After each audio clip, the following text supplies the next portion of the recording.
ఒకటే కలిసే జంటల్లో మనిషి నీడగా మనసు తోడుగా మలుచుకున్న బంధం పెను తుఫానులే ఎదురు వచ్చిన చేరాలి తీరం.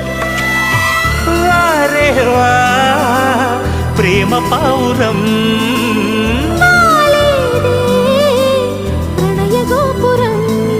స్వప్న వేణువేదో సంగీతమాలపించి సుప్రభాత వేళ శుభమస్తు గాలి వీచే జోడైన రెండు గుండెల ఏకతాళమో